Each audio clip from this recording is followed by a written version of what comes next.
की IT क्षेत्रामध्ये कोणते कोणते जॉब रोल वॅकन्सीज अवेलेबल असतात जिथं कुणीही अप्लाय करू शकतं, म्हणजे IT मधलं थोडंसं नॉलेज असणार अप्लाय करू शकतो. हे बघा, आता जसं नॉर्मल बिझनेसेस असतात त्याच्यामध्ये सेल्स टीम आहे, हो. ठीक आहे. तसंच IT मध्ये सुद्धा सेल्स टीम असते. बर, बट आता सेल्स टीम आहे. हा, बर, सो त्यांचं काम काय असतं की जे आता समजा क्लायंट सर्च करायचे तर क्लायंटचा पहिला रिसर्च करायला लागेल. मग ते कुठे भेटतील? Professional platform like LinkedIn.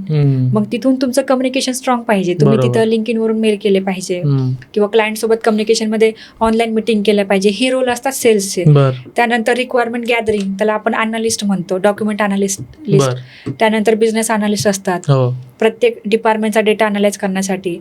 त्यानंतर प्रोडक्ट मॅनेजर असतात की जे त्या रिक्वायरमेंटला थोडंफार हे करतील. त्यानंतर तुमचे सॉफ्टवेअर इंजिनियर आले, जे डेव्हलपर्स आहेत, ठीक आहे. त्यानंतर क्लाउडच्या काही पोझिशन्स आले की जे कन्सिस्टंट डिप्लॉयमेंट करतात आहेत. हो, काही सपोर्टचे रोल आले की चला प्रॉडक्ट तर बनत आहे पण त्याच्यामध्ये इन बिटवीन सपोर्टची रिक्वायरमेंट आहे की तुम्हाला टेक्निकल सपोर्ट समोर द्यायचा आहे. असे काय रोल आहेत. त्यानंतर सोल्युशन आर्किटेक्ट असतात की जे पूर्ण फ्लो डिझाईन करतात, त्याचं प्लॅनिंग करतात, त्याचं एक्झिक्युशन करून घेतात, त्या टीममध्ये डिवाइड करून देतात.